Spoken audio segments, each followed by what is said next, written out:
brought to you by Palvi Agrico. आता शेतीसाठी जे काही लागणार ते घरपोच मिळणार, तेही मोबाईलच्या एका क्लिकवर. ती मयत जर झाली तर ती मयत पाण्याचा वार असेल तर पाणी भरल्यानंतर काढावे लागते, इथली अशी स्थिती आहे. पण दुर्दैवानं असं सांगावं लागेल की ह्या सर्व कामामध्ये मोठ्या प्रमाणावर भ्रष्टाचार झाला.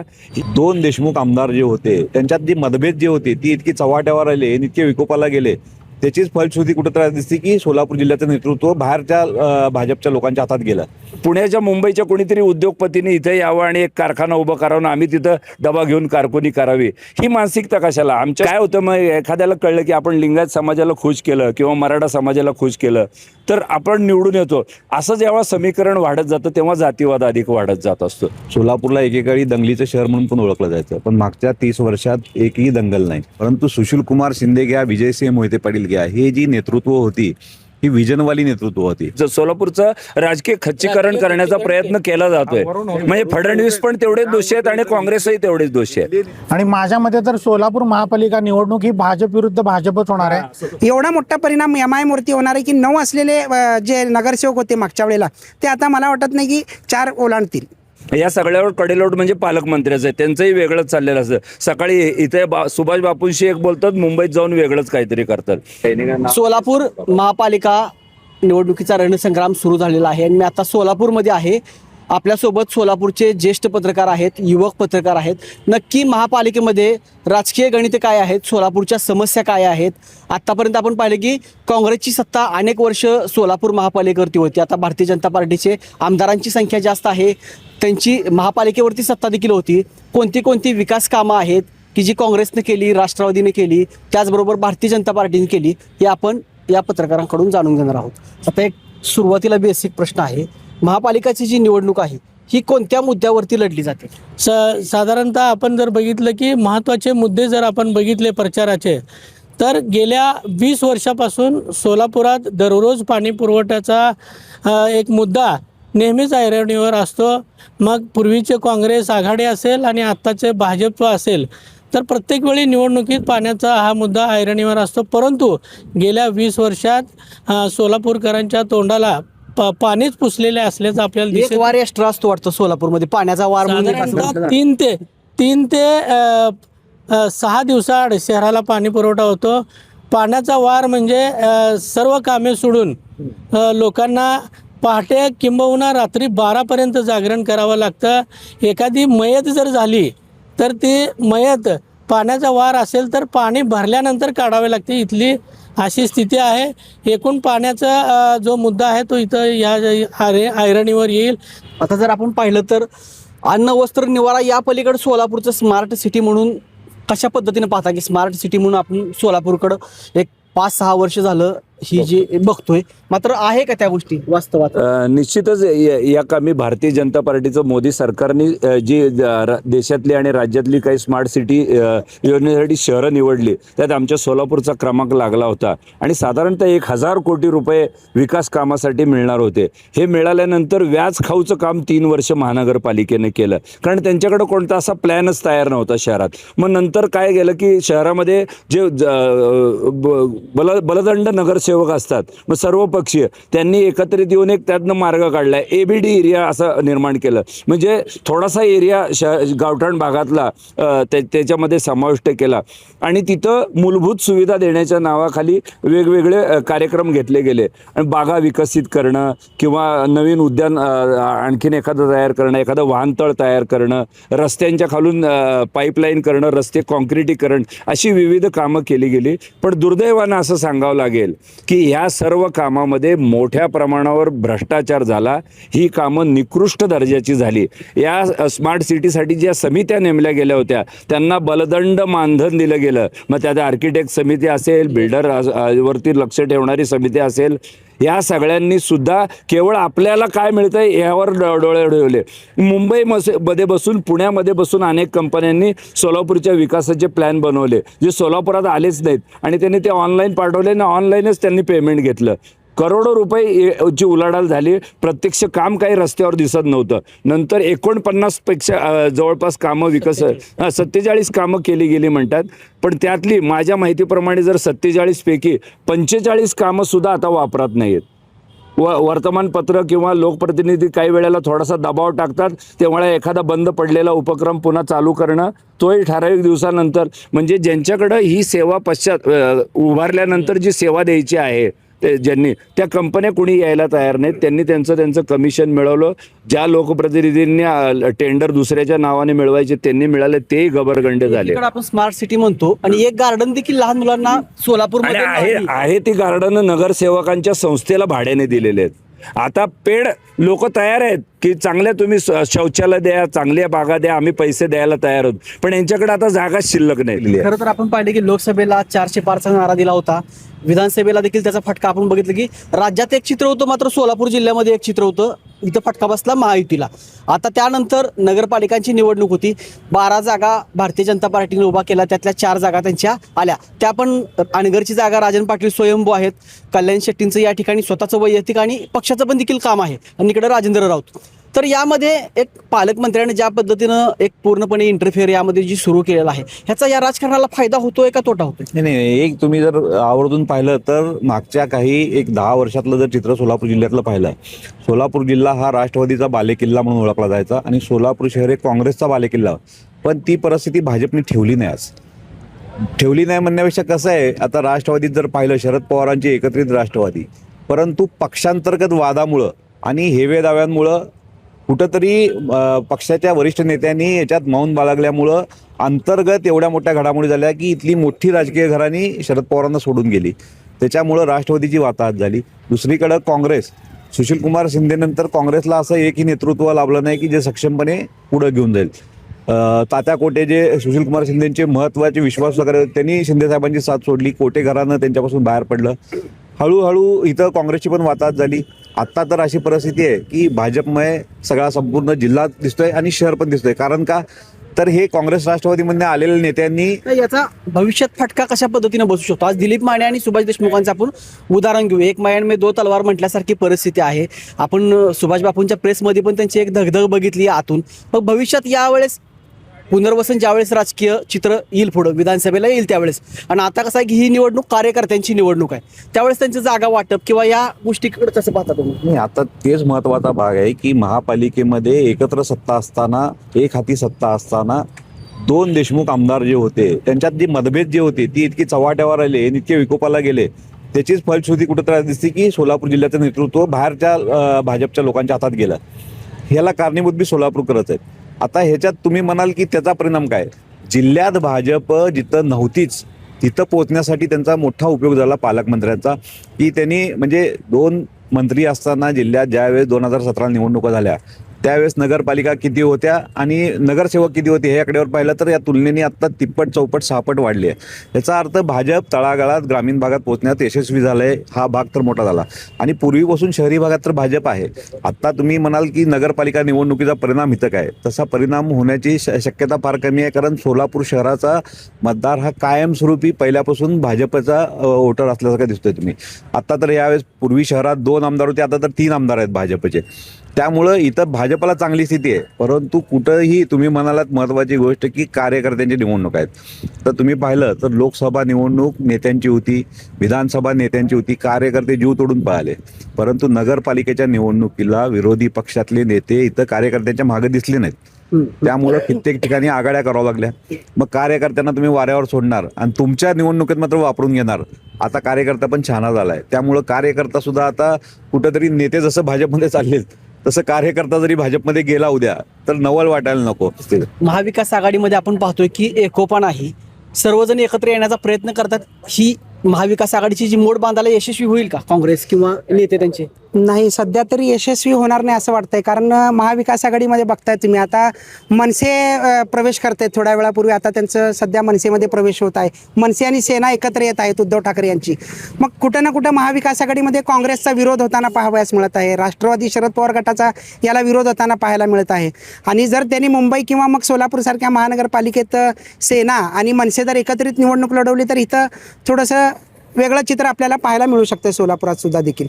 त्यामुळं महाविकास आघाडी जर मनसे आल्यामुळं किंवा मग त्यांच्या महाविकास आघाडीतले अनेक नेते इतर पक्षात म्हणजे भाजपामध्ये गेलेले आहेत किंवा शिवसेना शिंदे गटात गेलेले आहेत, त्यामुळं इकडं पदाधिकारी वगैरे नाराजीसुद्धा अनेकांची दिसते. कारण महाविकास आघाडी इतके दिवस महाविकास आघाडी म्हणून निवडणुका लढवत होती, पण मनसेसारख्यांना सोबत घेत आहे, त्यामुळं सध्या तरी आपल्याला ते यशस्वी होतील असं वाटत नाही आहे. सोलापूरच्या विकासावरती तुम्ही समाधानी आहात का? 2 मंत्री पाठीमागं भारतीय जनता पार्टीची होती सत्ता असताना, 3 आमदार आहेत. सोलापूरला मागच्या टर्मला 2 मंत्री होते, त्या प्रमाणात त्यांनी पाहिजे तसं विकास केलेला दिसत नाही आहे. त्याच्यामुळं तर स्मार्ट सिटीचा आज विषय आला. स्मार्ट सिटीचे एवढे कामं झालेले आहेत, पण खुद्द भाजपचे लोकसुद्धा म्हणतात की स्मार्ट सिटीचे कामं व्यवस्थित झालेले नाही आहेत. त्याच्यामुळे तीच अडचण यावेळेस भाजपला इथं येण्याची शक्यता आहे. आणि काही कामं झालेले आहेत, काही बहुतांश कामं पूर्ण झालीत, पण त्याचा काही उपयोग होत नाही. अविनाश सर म्हणल्यासारखं अनेक कामं बंद स्थितीत आहेत, पण 1-2 कामं चांगले झाले आहेत. पासपोर्ट ऑफिस आलेलं आहे, पार्क स्टेडियम सुद्धा चांगलं झालेलं आहे. त्यामुळे मग विकास झाला आहे, पण 100% झालेला नाही आहे एवढं दिसतं. रोजगाराचा एक प्रश्न मोठा असतो सोलापूरमध्ये. आपण पाहिले की चादर उद्योग होता तो दबगायला आलेला आहे, मोडकळीस आलेला आहे, किंवा इथले जे युवक आहेत ते पुणे मुंबईला कामाला जात आहेत. मग यामध्ये कोण प्रामुख्यानं प्रयत्न करताना दिसतंय का? हा मुद्दा काय राहणार आहे निवडणूक? नाही, सोलापूरमध्ये बेरोजगारी ही आहे छुपी, म्हणजे 2 प्रकारची बेरोजगारी. इथले स्थानिक लोकांसाठी जे स्थानिक रोजगार उपलब्ध आहे, पण बहुतेक सगळ्यांना पाहिजे तर IT सारखं काम पाहिजे, म्हणजे बसून काम पाहिजे किंवा फिरून असलं काम पाहिजे. हे काम एवढ्या मोठ्या प्रमाणावर सोलापुरात उपलब्ध नाही. सोलापूर हा श्रमिकांचं गाव आहे. गिरण्या होत्या, कापडाच्या गिरण्या होत्या, सूत गिरण्या होत्या, हे सगळं बंद पडलं. चादर उद्योग, टॉवेल उद्योग चालू आहे. त्याच्यात अजूनही वेकन्सी आहे, पण आता तसा तेवढा कुशल कामगार मिळत नाही. आणि जे कारागीर आहेत त्यांची पुढची पिढी हे काम करायला तयार नाही. हा सगळा इथं प्रॉब्लेम आहे. अजूनही बिहार, उत्तर प्रदेश इकडून येणारा मोठ्या प्रमाणाचा युवक या ठिकाणी काम करतोय, म्हणजे स्थानिक लोकांना हे काम मिळत नाही आणि करण्याची मानसिकता नाही. असे 2 प्रकार आहेत. मधल्या काळात इथं वाहतूक व्यवस्था व्यवस्थित नाही असं सांगून काही उद्योग आले नाहीत, पण गेल्या काही दिवसात आपण बघतो सोलापूरला रेल्वेने अतिशय चांगली सोय केलेली आहे. विमान सेवा सुरू झाली आहे. सोलापूरला चौबाजूने येणारे रस्ते सुद्धा चौपदरी, 6 पदरी वगैरे झालेले आहेत. आता बघा, एवढं सगळं इन्फ्रास्ट्रक्चर सरकार देऊ शकते, बाकी तयारी पाहिजे ना, मानसिकता, ती तयारी जनतेत दिसत नाही. विशेषतः सोलापूरकरात स्वतःहून उद्योगासाठी पुढे येण्याची मानसिकता थोडी कमी आहे, ती नसली पाहिजे. आम्ही आमच्या गाव म्हणजे पुण्याच्या, मुंबईच्या कोणीतरी उद्योगपतीने इथे यावं आणि एक कारखाना उभं करावं, आम्ही तिथं डबा घेऊन कारकुनी करावी, ही मानसिकता कशाला? आमच्या सोलापूरच्या आता फक्त प्रश्न येतो तो पाण्याचा आणि विजेचा. विजेचा प्रश्नही बऱ्या प्रमाणामध्ये मार्गी लागलेला आहे. पाण्याचा प्रश्नही मार्गी लागेल अशी अपेक्षा ठेवूया. पाऊसच पडत नव्हता, त्यामुळे उजनीमध्ये पाणी असलं तरी टक्केवारीमध्ये ते कमी मिळत होतं आपल्याला, पण यंदाच्या वर्षी चांगलं उजनी भरले. आजच्या स्थितीला, आज सकाळीच मी आकडेवारी बघितली, आत्ता सुद्धा 100%पेक्षा जास्त भरलेला आहे उजनी. तर ह्या पाण्याचा उपयोग, या इन्फ्रास्ट्रक्चरचा नवीन ह्याचा सोलापुरातल्या तरुण उद्योजकांनी स्वतःहून पुढे येऊन याच्यासाठी केलं. IT पार्कचा एक विषय येतो सध्या. IT पार्क करू म्हणतात, ते कितपत तुम्हाला वाटतं की IT पार्क जे आश्वासन दिलंय ते पूर्ण करेल? IT पार्कची आश्वासनं गेल्या अनेक वर्षापासून सुरू आहेत. महेश कोठेनेही त्याच्यावरती फोकस केला होता, ते उद्घाटन वगैरे झालं, पण त्याच्यानंतर पुढं IT पार्कचं काय झालं ते सोलापूरकराला अजून कळलेलं नाही. वास्तविक पाहता आपल्या सोलापूरमध्ये ज्या MIDC आहेत, त्या MIDCची कार्यालयच नीट नाहीत. त्यामुळं उद्योजक इथं कसा येणार आहे, त्या कार्यालयाची अवस्था बघून तो ठरवतो की इथं आपण उद्योग करायचा का नाही करायचा आहे. त्या कार्यालयामध्ये एखादा उद्योजक बाहेरगावचा आला तर त्याला पाणी देण्याची सुद्धा आमची लायकी नाही आहे. आमच्याकडून त्याला पाणीसुद्धा मिळत नाही, तर तुमच्या त्या MIDCमध्ये तो 10 कोटी 20 कोटी कशाला गुंतवेल? ही सोलापूरकरांची पहिली मानसिकता बदलणं गरजेचं आहे. शासनानं कार्यालय सुधारली पाहिजेत. कार्यालयाच्या माध्यमातून MIDCचा उद्योग सुधारला पाहिजे. सोलापूरमध्ये वीज भरपूर आहे, NTPC आमच्याकडेच आहे, पाणी भरपूर आहे, उजनी धरण आमच्यापाशीच आहे, 42 कारखाने आमच्याकडे सुरू आहेत. पाणी नाही असं काहीच नाही आहे, सगळ्या सुविधा आहेत, पण देण्याची मानसिकताच नाही आहे. आणि त्यातून जर आम्ही काय दिलं तर बंद पाडायची मानसिकता सगळ्यात मोठी आहे आमच्याकडं.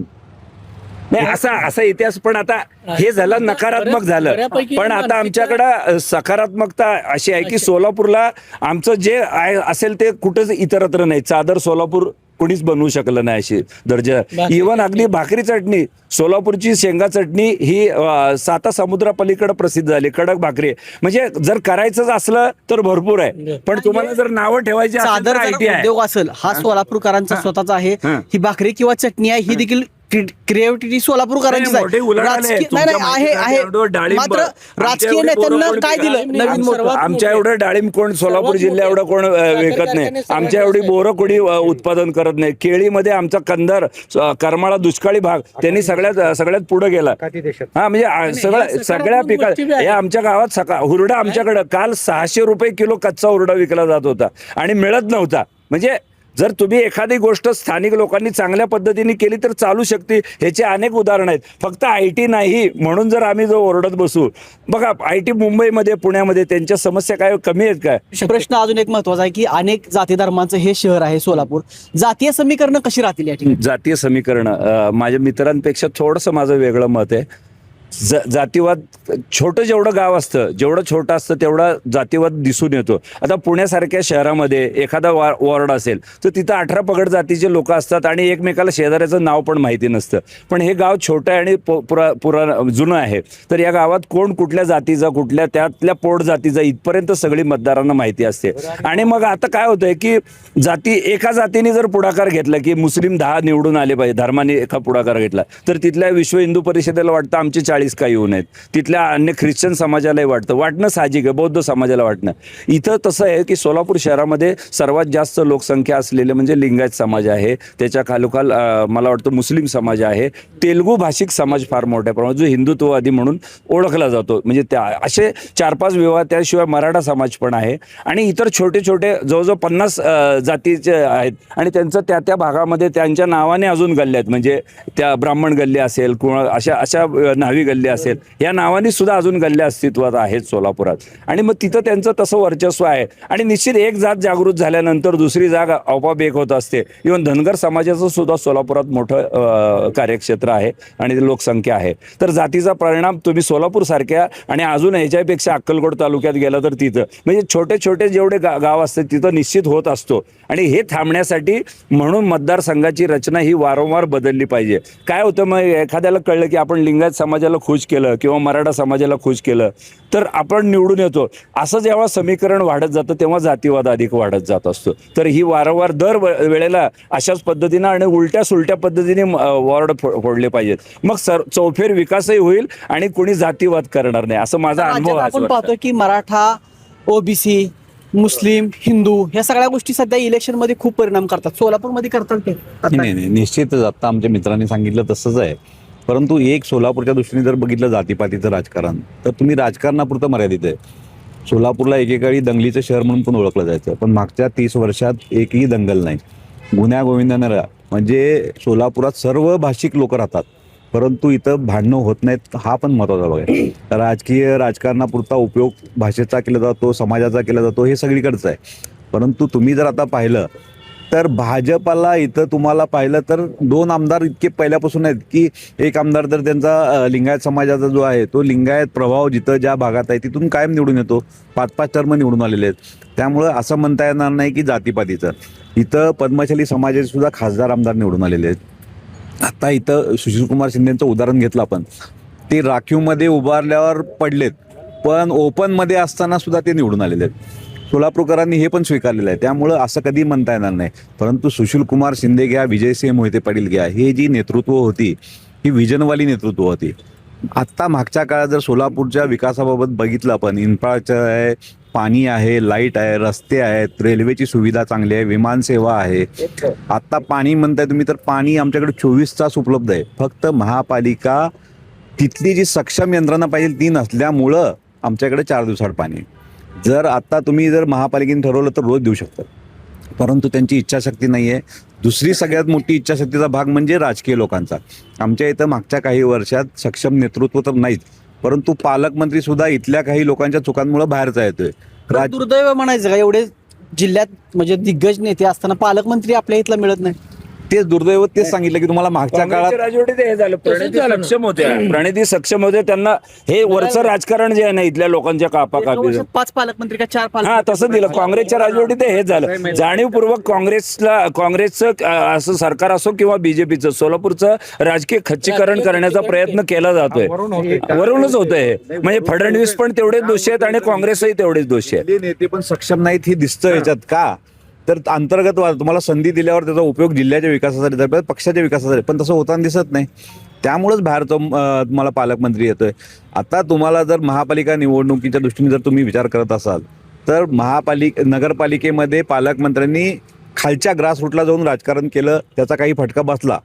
परंतु आता ते महापालिकेच्या निवडणुकीच्या बाबतीत ते पूर्ण जबाबदारी इथल्या स्थानिकांवर देत आहेत. आणि पालकमंत्री हे असं पद असतं की त्याला प्रत्यक्ष बघावं लागतं, अप्रत्यक्ष पण बघावं लागतं. परंतु तुम्ही जर बघितलं तर विरोधी पक्ष सक्षम नसल्याचा फायदा सुद्धा कुठेतरी सत्ताधारी पक्षांना विरोधी पक्ष संपवलं. संपणार 100%. आता तुम्हाला सांगतो ना, तुमच्या नेत्यांमध्ये बी धमक पाहिजे विरोधी पक्षाचे की आपले लोक टिकून ठेवले पाहिजेत. का बरं चाललेत ह्याचं आत्मपरीक्षण पण झालं पाहिजे. तुम्ही नेतेच चाललेत तर मग बाकीचे छोट्या छोट्या लोकांकडे तुम्ही कसं पाहणार आहे? मला असं वाटतंय आणि सोलापूरची महापालिका खरं बघायला तसं बघायला गेलं तर विरोधी पक्ष सक्षम नाही आहे. आणि माझ्या मते तर सोलापूर महापालिका निवडणूक ही भाजप विरुद्ध भाजपच होणार आहे. इतके इच्छुक झालेत, सुमारे जवळपास 900 इच्छुक आहेत. त्यातले 386 नावं वर पाठवलेत. एका प्रभागातनं 3-3 नावं पाठवलेत. ते तिन्ही नावं एकदम सक्षम आहेत. ज्यांना उमेदवारी मिळणार नाही तो पटकन शिंदेसेना किंवा राष्ट्रवादी अजितदादांच्या संपर्कात आहे. त्याच्यामुळं उमेदवारी पण यांची डिक्लेअर व्हायला उशीर होणार आहे. आणि माझ्या मते तर ही लढाई भाजप विरुद्ध भाजपच होणार आहे. एमआयएमचा काय रोल आहे? शेवटचा प्रश्न विचारतो की मोठ्या प्रमाणावरती मुस्लिमांची संख्या आहे. एमआयएमचा प्रश्न आहे, मोठा आहे. मुस्लिमांची संख्या काही ठराविक सोलापुरातले भाग आहेत जिथं मुस्लिमांची संख्या जवळपास 80% आहे. म्हणजे प्रभाग क्रमांक 14 असो, प्रभाग क्रमांक 20 असो, प्रभाग क्रमांक शास्त्रीनगरचा असो, हे असे 3 प्रभाग जे आहेत जिथं मुस्लिमांची संख्या जास्त आहे. आणि एमआयएममध्ये सध्या जिल्हाध्यक्ष आणि शहराध्यक्ष यांच्यामध्येच एकी राहिल्या नसल्यामुळं एमआयएमचे जे कार्यकर्ते आहेत किंवा पदाधिकारी आहेत ते संभ्रमात पोचलेले आहेत. आणि अशा स्थितीत एमआयएमचे जे मागच्या वेळेला 2017च्या निवडणुकीत जे 9 नगरसेवक निवडून आलेले होते, आत्ता असं वाटतं ही परिस्थिती पाहता की त्यांचे 4 सुद्धा येणार की नाही असा प्रश्न आहे. कारण एमआयएम मधले जे काही 9 मधले नगरसेवक होते ते इतर पक्षांमध्ये गेलेले आहेत. आणि ठराविक एरिया जर पाहिला तर तिथंच एमआयएम आहे, बाकीच्या शहरामध्ये नाही आहे. त्यामुळे एमआयएम सध्या तरी आपल्या 2025च्या स्वतंत्र लढल का महाविकास आघाडीमध्ये जाईल? नाही, एमआयएम ही स्वतंत्रच लढणार. त्याला महाविकास आघाडी घेणार नाही. कारण महाविकास आघाडी असो किंवा भाजपा असो, हे त्यांच्यावरती आजपर्यंत म्हणजे टीकाच करण्यात आलेले आहे, शिक्का मारलेला आहे. महाविकास आघाडी तर स्पष्ट सांगताय की ते भाजपाची पिलावळ आहेत म्हणून. आणि सेम तसाच जर प्रकार झाला तर मग एमआयएमचे 2 सुद्धा निवडणुकीत निवडून येणार नाहीत. त्यामुळे एमआयएम सध्या सगळ्यात महत्त्वाचं म्हणजे जे जिल्हाध्यक्ष आणि शहराध्यक्ष यांच्यामध्ये जो वाद निर्माण झालाय ते मिटवणं गरजेचं होतं. परंतु ते तशी परिस्थिती नसल्यामुळं एवढा मोठा परिणाम एमआयएमवरती होणार आहे की 9 असलेले जे नगरसेवक होते मागच्या वेळेला ते आता मला वाटत नाही की 4 ओलांडतील. आता मग यांनी एमआयएमचा विषय काढला, त्यांनी बीजेपीचा विषय. सर्व राजकीय पक्षामध्ये गटबाजी एवढ्या मोठ्या प्रमाणात आणि पक्षश्रेष्ठी दुर्लक्ष करतात. 29 महापालिकेच्या निवडणुका आहेत. वरच्या नेत्यांना स्थानिक पातळीवरती वाद मिटवायला सुद्धा वेळ नाही असं चित्र दिसतंय. एमआयएमचं आत्ता माझ्या मित्रांनी सांगितलं, भाजपमध्ये 3 आमदार आणि अक्कलकोटचे असे 4 आमदार, चौघांच्या चारीकडे तोंड आहेत. एकत्रित यायला नाही. या सगळ्यावर कडेलोट म्हणजे पालकमंत्र्याचं आहे, त्यांचंही वेगळंच चाललेलं असतं. सकाळी इथे सुभाष बापूंशी एक बोलतात, मुंबईत जाऊन वेगळंच काहीतरी करतात. म्हणजे असं परस्पर विरुद्ध आहे. काल हा परिणाम आम्हाला शिवसेनेमध्ये पण दिसून आला. शिवसेनेत इच्छुक जे आहेत 186 त्यांना 2 ठिकाणी मुलाखती द्यावं लागल्या, 2 वेगवेगळे गट शिवसेनेतले. शिवसेनेच्या प्रमुखांना दिसत नाही की इथं गटबाजी चालली, एवढ्या मोठ्या प्रमाणावर उफाळलेला आहे वाद. म्हणजे शिवसेना उद्धव ठाकरे गटाचं मी सांगतो तिथं एवढ्या मोठ्या प्रमाणावर झालं. काँग्रेसमध्ये प्रणिती शिंदे निवडणूक आता उमेदवारी दाखल करण्याची काल प्रक्रिया आदल्या दिवशी आल्या. आणि आता काय तुम्ही उमेदवार निवडणार? युती कधी करणार? आघाडी कधी करणार? उदासीनता दिसून सगळी उदासीनता आहे. शिंदेवरती एक आरोप केला जातो की जो तो आपापला गट सांभाळण्यासाठी, आपला मतदार सांभाळण्याच्या नादामध्ये किंवा आपल्या नातेवाईकांच्या उमेदवाऱ्या घट्ट करण्यामध्ये मुख्य पक्ष किंवा राज्य हित, शहर हित अजिबात डोळ्यासमोर नाही. मी, माझं कुटुंब आणि माझा स्वार्थ यामध्ये आमचे सोलापूरचे बरेचसे नेते मंडळी गुंतलेत का असं या सगळ्या भांडणामुळे, वादामध्ये दिसते. आणि यामध्ये शहराच्या विकासाचा मुद्दा उडून गेला. 14 दिवसात पैसे कधी वाटायचे आणि हे कधी काय, असंच सगळं 2 दिवसात सुरू झालेलं आपल्याला दिसून येईल. तर इथंच थांबूया. मुंबई तकसाठी नितीन शिंदे, सोलापूर.